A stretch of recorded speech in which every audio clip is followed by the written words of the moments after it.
salah kaprah. Pemerintah salah kaprah. Pemerintah Aceh salah kaprah ketika menutup bank konvensional. Saya protes habis-habisan. Saya protes habis-habisan, ingin debat secara hukum. Habis-habisan. Saya yang protes. Dihujat segala macam. Saya sampaikan ke OJK. Tapi saya lihat proses itu OJK bertanggung jawab juga. Nah, kondisi seperti saya ini saya sudah ramalkan dulu. Saya sudah ramalkan akan terjadi dulu seperti ini. Dan siapa yang bertanggung jawab? Kalau saya lihat kondisi seperti ini, kerugian yang terjadi saat ini, siapa bertanggung jawab? Pemerintah Aceh, DPRA dan OJK bertanggung jawab. Bukan BSI bertanggung jawab. Dia kan usaha itu. Dia kan dihack. Sistem dia rusak, ya dia korban. Ini kerugian kita siapa? Karena apa? Karena yang menghilangkan bank konvensional harusnya kan begini, masyarakat Aceh kan nggak perlu menanggung rugi seperti ini. Begitu ada bank, dia bisa pilih bank lain transaksi. Nggak masalah itu. Ya kan? BSI rusak, bisa ke bank Mandiri, bank ini. Nggak masalah itu. Dulu juga sering terjadi seperti ini, tidak ada masalah. Ini masalah kenapa? Karena pemerintah Aceh, DPR juga, dan OJK juga menutup bank konvensional. Jadi kondisi kerugian masyarakat saat ini yang harus bertanggung jawab pemerintah Aceh, DPR, dan OJK.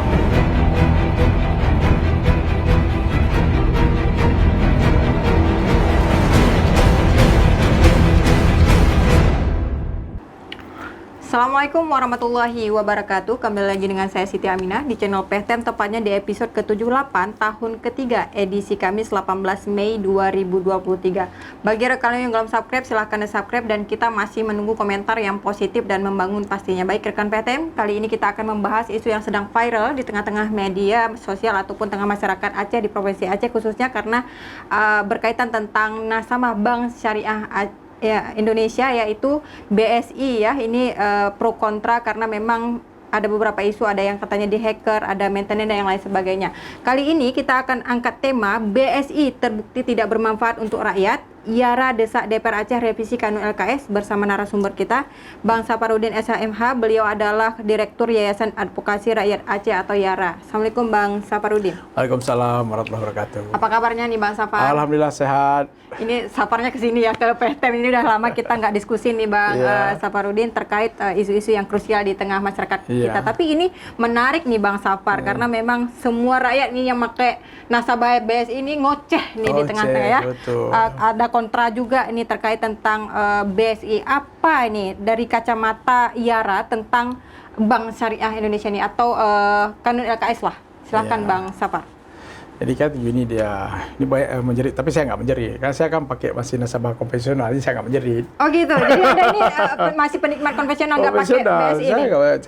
Saya kalau Bank Syariah itu Bank Aceh. Oke. Saya ada tetap Syariah tapi Bank Aceh, karena saya cinta, kalau istilahnya itu cinta produk-produk dalam negeri. Ya, itu saya cinta produk Aceh. Nah, jadi karena itu Bank Aceh harus kita dorong. Nah, jadi kalau saya lihat bicara riuh-riuh sekarang ini kan bukan persoalan apa ya, itu kan teknis sebenarnya, teknis pelayanan, ya, bank error ya. Ini error ini sebenarnya bukan baru. Kalau dulu-dulu bank konvensional juga ada error, banyak juga error. Cuma begini dia, saya kan dulu sering, misalnya kan pakai Mandiri, kadang-kadang nggak bisa Mandiri. Begitu saya tarik ATM, ditolak ATM-nya. Saya nggak ribut. Kenapa? Sabta saya tarik ATM-nya, karena di samping itu ada 5 ATM lain lagi. Tinggal saya pilih aja apa yang saya suka. Intinya persoalan saya selesai, tarik duitnya selesai, gitu dia. Ini nggak masalah itu sebenarnya dulu. Sekarang kenapa riuh? Karena apa? Nggak ada pilihan lain. Ya mungkin ada sebagian besar yang ada bank Acehnya, mungkin bisa ke bank Aceh, bisa pakai bank Aceh, selesai masalahnya. Tapi kan tidak semua bank Aceh bisa menjangkau. Makanya ribut. Nah, kenapa semua nasabah-nasabah bank konvensional itu ya, digiring dulu. Digiring tuh harus ke BSI. Jadi BSI itu bank yang baru lahir. Beda dia, bank yang baru lahir itu kan, bank itu ada kelas-kelasnya dia. Kelas 1, 2, 3, dan 4. Nah, bank yang besar ini sudah buku 4 dia. Bank-bank konvensional Mandiri, BSI, bukan BSI, Mandiri, BNI, BCA, ada berapa, BRI itu begitu buku 4. Nah, bank ini baru lahir buku baru kecil. Kalau saya nggak salah buku 2. Artinya begini dia. Mobil, kapasitas 2 ton. Kita taruh beban yang 20 ton. Kolap dia. Nah, ini beginilah istilahnya. Ditampung begitu besar sehingga nggak sanggup menahan. Makanya kan dulu waktu masa transisi kan banyak juga error. Banyak error, uang dah kita kirim, uang terpotong tapi uang nggak terkirim. Banyak dulu persoalannya. Jadi itulah saya lihat ini di prakteknya. Nah ini kemudian kalau bicara kanun, sekarang kan banyak orang bicara, oh ini salah kanun. BSI itu adalah salah satu produk dari kanun nomor 11 tahun 2018 itu ya, lahir BSI ya. Lahir Kanun Bank Syariah itu kan dari kanun itu. Enggak, lahir Bank Syariah kan memang penyatuan dari ini kan, dari pusat dia. Pusat kan dari pusat kebijakan pusat, bank-bank syariah, bank-bank syariah yang bilik konvensional itu disatukan jadi BSI. Misalnya BNI Syariah kan disatukan jadilah BSI. Nah dia, tapi nggak ada hubungan dengan kanun ini. Kalau kanun ini dia kanun LKS, Lembaga Keuangan Syariah. Jadi lembaga keuangan syariah apa aja? Baik itu asuransi, leasing, pasar modal, termasuk lembaga keuangan dan lembaga non keuangan syariah. Jadi LKS itu lembaga keuangan syariah, dia mengatur lembaga keuangan dan non keuangan sebenarnya. Jadi itu yang diatur oleh kanun LKS. Nah kalau kita lihat kan harus kalau kita lihat ini mau revisi. Yang revisi apanya? Saya melihat kanun ini sudah bagus, hanya saja ada kalimat yang kabur, yang abu-abu. Ya, di mana kabur abu-abunya? Ada di pasal 2. Pasal 2 kanun LKS itu mengatakan lembaga keuangan di Aceh menerapkan prinsip-prinsip syariah. Lembaga keuangan ya. Kemudian pasal 65 begitu juga, lembaga keuangan di Aceh. Saya lupa apa ujungnya. Diberi waktu entah apa, tapi ada 2 kalimat yang saya ajukan judicial review ya. Jadi gini dia. Dalam aturan itu nomenklatur itu harus diatur di pasal 1. Misalnya begini dia. Apa yang namanya DPR itu apa? Dewan Syariah itu apa? Kan ada penjelasannya. Ada penjelasan di dalam kanun itu. Tapi coba baca kembali. Lembaga keuangan itu ada nggak maknanya? Yang ada lembaga keuangan syariah, lembaga keuangan lainnya, lembaga keuangan usaha dan yang lain sebagainya juga. Tapi lembaga keuangan itu tidak ada penjelasan, dalam pasal 1 tidak ada itu. Makanya sebenarnya menurut saya ada kekhilafan dulu waktu penyusunan kanun. Jadi harusnya lembaga keuangan syariah menerapkan prinsip-prinsip syariah. Jadi ada kalimat syariahnya yang kurang dalam kanun itu. Ya, tapi itu kan penafsiran yang misalnya di sini ada lembaga keuangan, lupa syariahnya. Kalau kita dalam hal abu-abu, kita bisa track ke belakang. Oke, kalau kita ragu ini kemana sebenarnya, kalimat ini kemana sih sebenarnya? Ayo kita lihat dulu di pembahasannya. Kita lihat di naskah akademiknya. Filosofi awal melahirkan kanun ini. Kemudian secara yuridis dari mana sih payung hukumnya kanun ini lahir? Kita harus lihat asbabun nuzulnya. Lahir kanun ini untuk apa?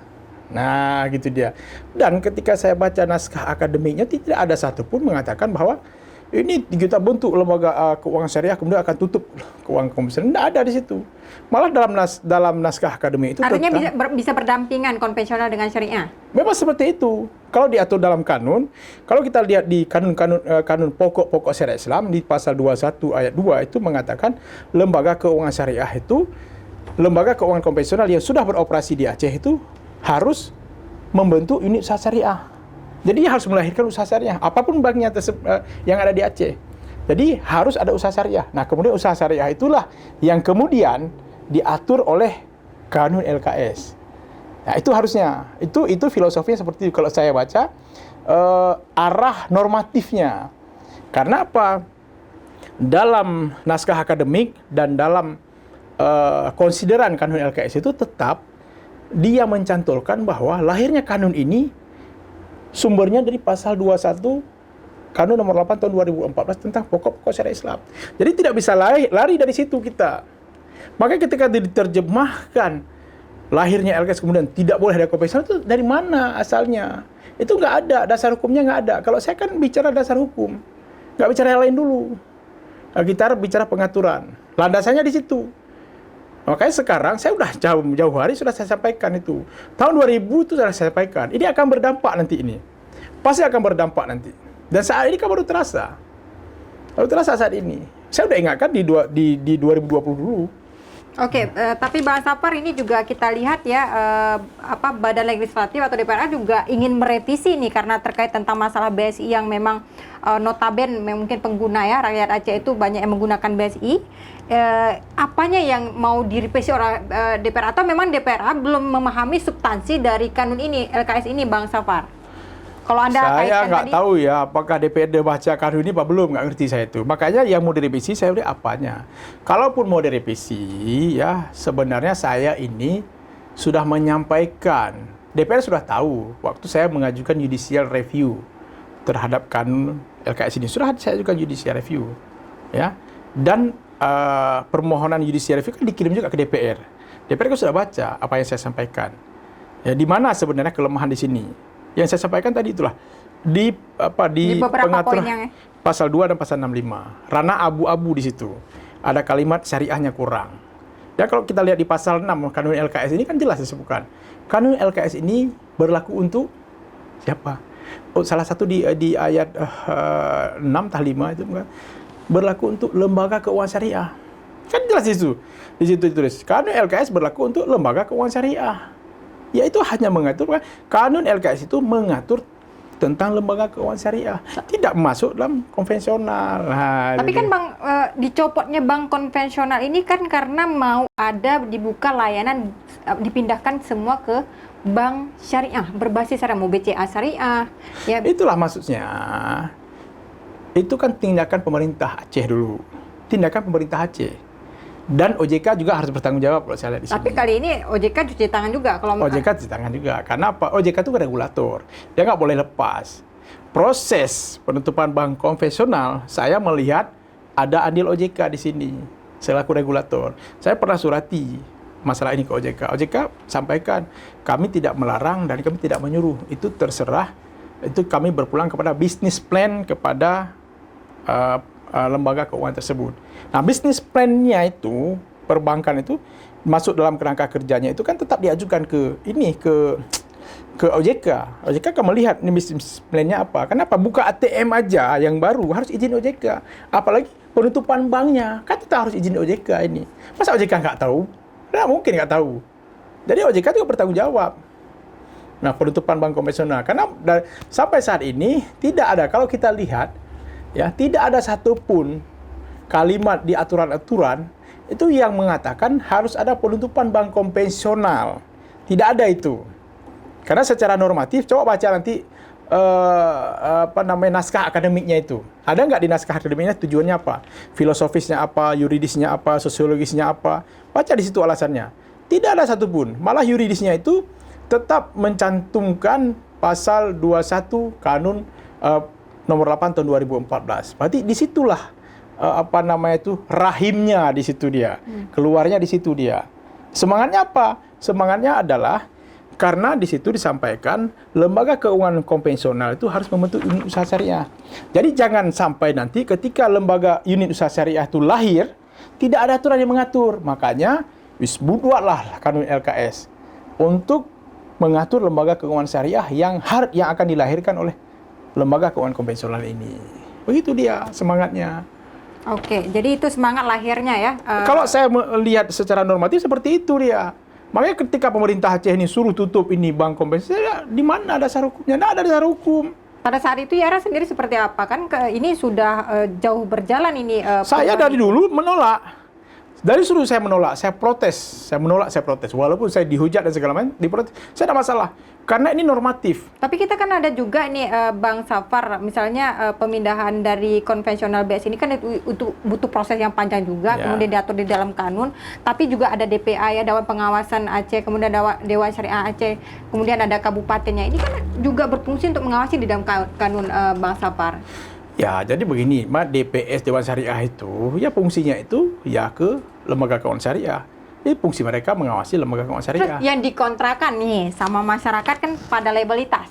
Nah, legalitas. Legalitas, misalnya Anda sebutkan tadi, misalnya konvensional dengan syariah secara akadnya yang berbeda. Ini seperti apa tanggapan Anda? Begini dia, Kalau saya pertama kan kita melihat normatif dulu, aturan ya. Ketika organ negara itu melaksanakan kegiatannya itu harus ada landasan hukum. Nah, itu satu dulu, normatif. Yang kedua, ini kan kalau udah masuk ke label halal haram itu, kita kan kembali lagi ke persoalan agama Islam, ya. Nah, persoalan Islam. Jadi kan ada fatwa mengatakan bahwa bunga bank itu haram. Yeah. Nah, ada juga fatwa-fatwa yang lain itu mengatakan bahwa bunga bank itu bukan riba. Jadi masih khilafiyah. Kalau saya menang khilafiyah, walaupun di Indonesia lebih besar mengatakan bahwa bunga bank riba. Tapi ada juga dulu Persis Bandung, Hasan Basri itu mengatakan, ketua Persis Bandung, bunga bank itu tidak riba. Dan banyak juga pendapat-pendapat ulama di luar negeri mengatakan bunga bank itu tidak riba. Jadi bagi saya itu masih khilafiyah. Ya, yang namanya riba itu seperti apa? Itu kajiannya lain lagi nanti. Riba itu keartian merugikan orang lain. Merugikan orang lain. Riba itu ada teknisnya, nanti kita bahas lain dah masalah riba. Bagi saya ini khilafiyah. Ya, masalah bunga bank riba itu khilafiyah. Masalah label itu halal haram itu dah tadi. Halal haram itu kan ada fatwanya. Saya nggak masuk ke situ. Ya, kalau saya masih berpandangan itu khilafiyah. Makanya saya tetap pakai konvensional. Tapi kan itu Anda bicara tadi tentang Aceh, kita punya kekhususan yang diberikan untuk Aceh, termasuk misalnya mengelola keuangan syariah, ya kan? Betul. Terus syariah dari itu kan semua sistem yang terkait dalam bank yang pasti berbeda dengan konvensional dari semua sistem yang ada di dalamnya Bang Safar. Itu yang menjadi protes keras dari misalnya orang-orang yang memang melabelkan, maksudnya apakah memang base ini kita ngambil misalnya seumur hidup pinjaman. Kalau seandainya konvensional, misalnya ada pendapat ulama, kita kan berpacu kepada itu juga nih Bang Safar. Itu yang menjadi kontranya. Terlepas dari sistem yang cekcok tadi. Kan begini dia, ini kan sudah masuk ke operasional sebenarnya. Kalau ditanya kan masalah operasional. Kalau operasional itu, kalau saya tuh pernah bicara dengan Ketua Dewan Syariah Aceh itu, Prof. Sabri ya, kalau nggak salah Prof. Sabri. Pernah mengatakan bahwa sistem syariah itu bagus. Karena apa, syariah itu kan kita bagi untung, bagi rugi. Nah, itu kan ini bicara syariah ya. Oke. Bicara syariah. Saya dukung itu. Saya dukung kalau syariah bagi untung, bagi rugi, taruh itu berarti kalau seperti ini saya yakin syariahnya akan besar dan konvensional itu akan ditinggalkan. Bukan dipaksa untuk tutup, enggak. Ini kan dipaksa tutup kita. Tapi bagaimana? Kita kan berdakwah ini. Dakwah itu apakah boleh seperti itu? Kita memaksa orang. Namanya juga ini gini kan. Dalam Islam kan ada ya, lakum dinukum waliyadin. Bagimu agamu, bagiku. Jadi bank juga gitu ya. Bagi Anda, bank Anda, bagi saya, bank saya. Kan itu nggak boleh dipaksa-paksa lah. Tapi lakum dinukum waliyadin itu kan berkaitan dengan akidah nih Bang Safar. Iya, ini kan begini, pilihan. Muamalah kan sudah diatur. Iya, konsep muamalah. Maksudnya saya muamalah itu muamalah. Maksudnya gini dia. Kita bicara LKS itu diatur sendiri dengan LKS. Saya sepakat dengan sistem syariah, sepakat. Dan ini harus kita bangun LKS ini. Kalau sistem syariah ini bagi untung, bagi rugi, saya sepakat. Saya pun akan masuk ke LKS itu. Oke, jadi Anda menilai di bank syariah ini tidak ada bagi untung, bagi rugi atau seperti apa? Kan begini dia. Sekarang coba, saya kan nggak pernah ambil kredit. Saya kan tanya orang, ya. Saya pernah anak mahasiswa atau magang, saya suruh kajian tentang itu. Jadi saya tanya. Jadi hasil mereka ke bank juga, mereka saya suruh tanya gini. Bagi untung, bagi rugi itu kalau saya simpan uang di bank, kemudian kan bagi hasil. Uang saya kan diusahakan dibagi hasil. Kalau hasilnya bagus, saya dapat bagus. Nah, kalau rugi mungkin saya harus menanggung rugi bersama dengan bank. Itu kalau uang saya simpan di bank. Kalau saya pinjam uang di bank, ya saya yang mengelola uang.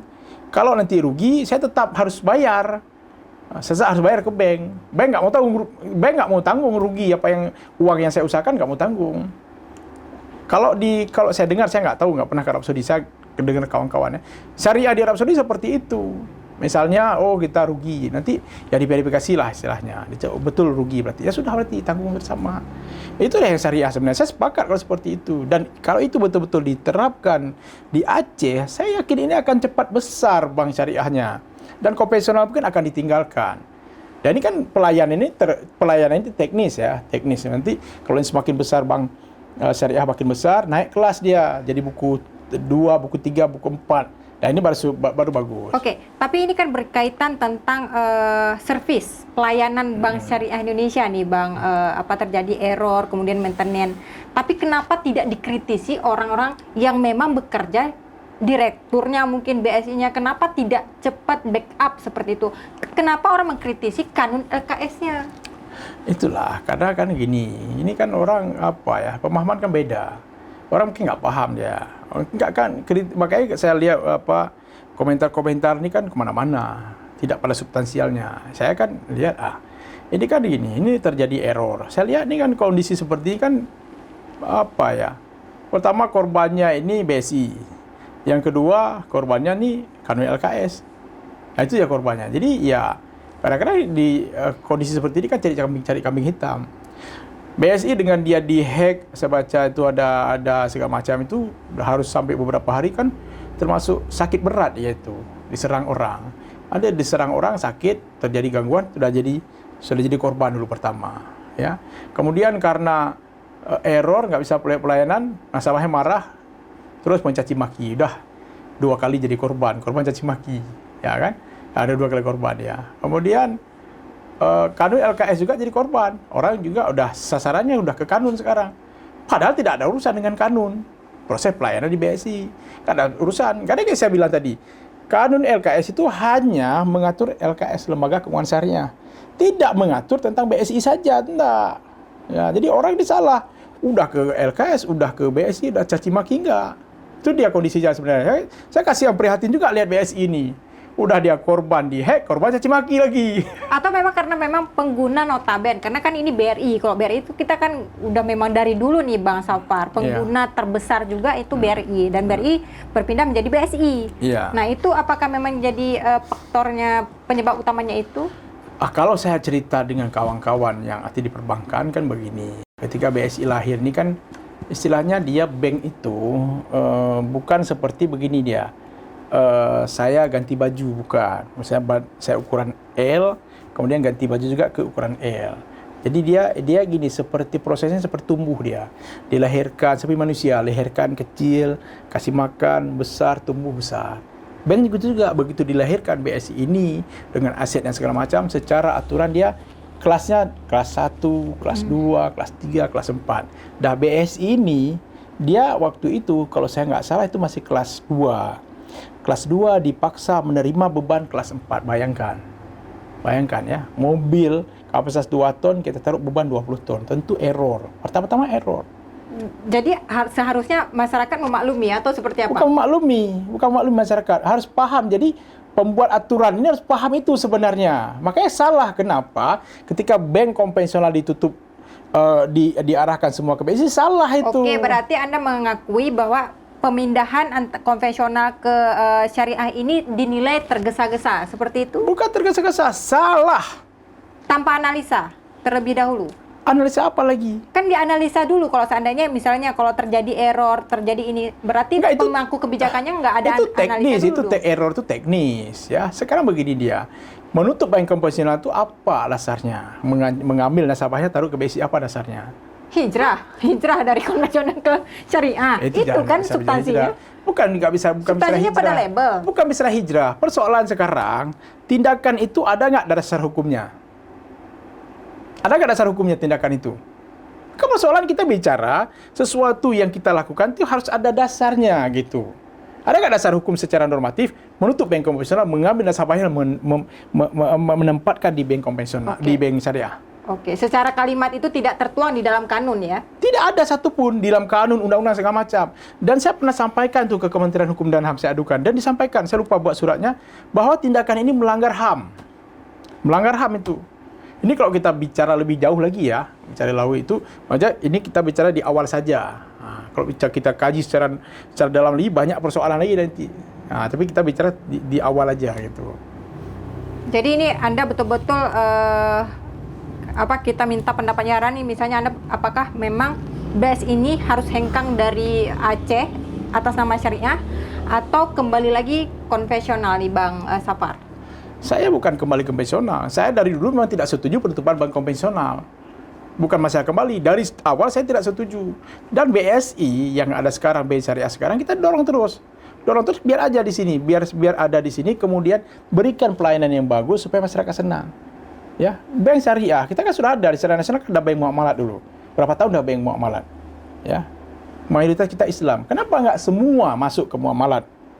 Kalau itu memang bank yang bersyariah, kenapa? Kenapa nggak masuk ke muamalat? Dan sekarang masyarakat Aceh sebagian besar masih juga pegang konvensional.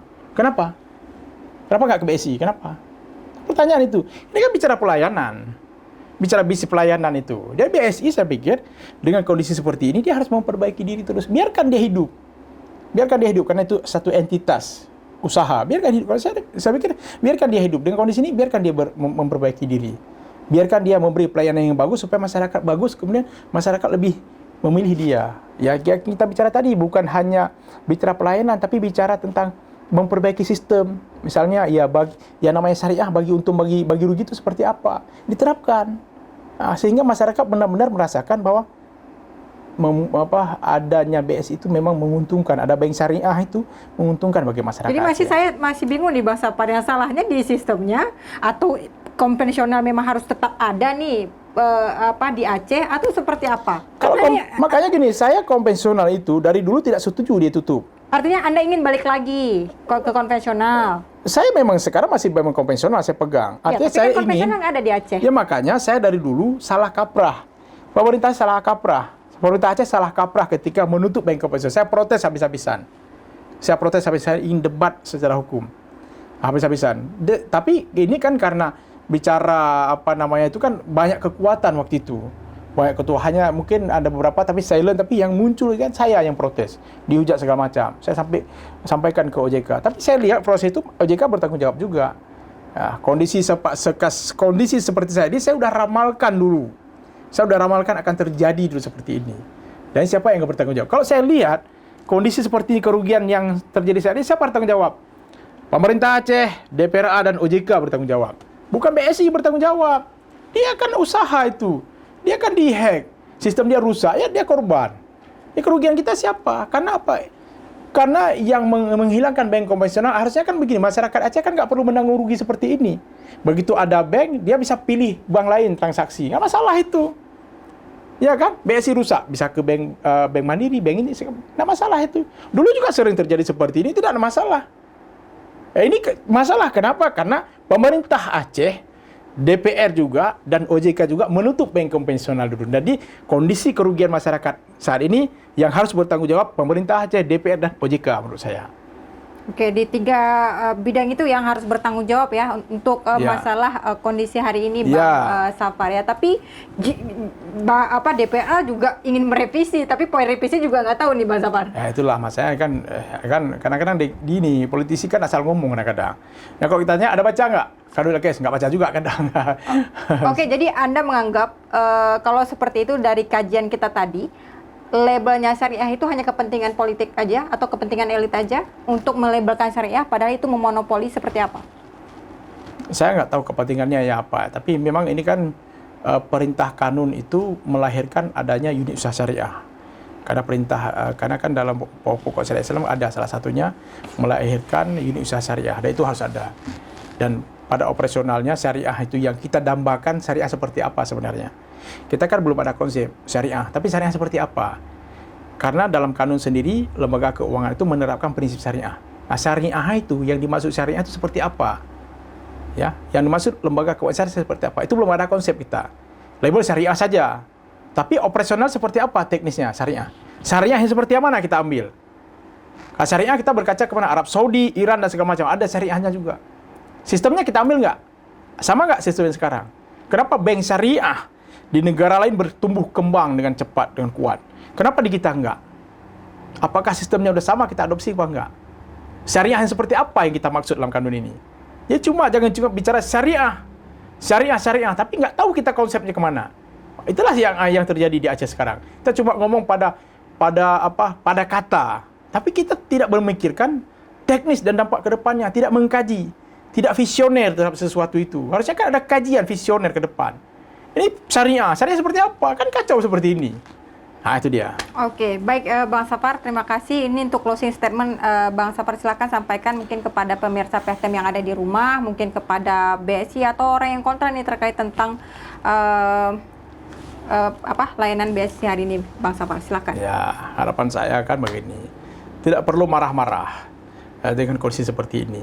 Kalau memang tidak bisa BSI, ada Bank Syariah Aceh, Bank Aceh Syariah. silakan pilih Bank Syariah Aceh, silakan pilih BCA dan segala macam lembaga keuangan. Walaupun sebenarnya yang syariah masih kecil-kecil, ya tidak sama layanan dengan bank konvensional. Ya dengan harapan, saya tetap berharap bahwa bank konvensional tetap berada di Aceh untuk mengakomodir segala kepentingan masyarakat Aceh yang di sini. Jadi biarkan masyarakat yang memilih nanti. Dakwah kita tetap berjalan, ya. Dakwah kita tetap berjalan, syariah tetap kita perkuat, tapi layanan terhadap umat itu biar berjalan. Biar masyarakat yang menilai mana yang layak bagi dia. Tidak perlu kita paksa-paksa. Ya. Yang namanya kewajiban secara agama, kita salat juga jauh lebih penting. Apakah salat itu setiap orang sudah salat 5 waktu 1 hari? Ya, itu apakah harus kita atur dengan kanun? Nah, apakah memilih bank ini jauh lebih penting daripada salat? Nah, ini maksudnya biar syariah ini biar berpulang keimanannya kepada masyarakat kita masing-masing. Nah, mungkin itu aja dari saya. Baik, terima kasih Pak Sabar atas waktunya. Baik pemirsa PTM ya, tentu kita berharap layanan BSI segera pulih dari sakitnya ya, jangan lama-lama sekali karena memang akan banyak kerugian-kerugian bagi pengusaha terutama ya yang memang ada nilai saldonya miliaran atau ratusan. Jadi kalau yang diam itu biasanya saldonya Rp100.000. Baik, tonton terus podcast kita di setiap hari Senin dan Kamis pukul 10 pagi dan jangan lupa tekan lonceng untuk mendapatkan informasi terbaru. Like, share, and subscribe juga. Saya Siti Aminah mohon undur diri. Assalamualaikum warahmatullahi wabarakatuh. Waalaikumsalam.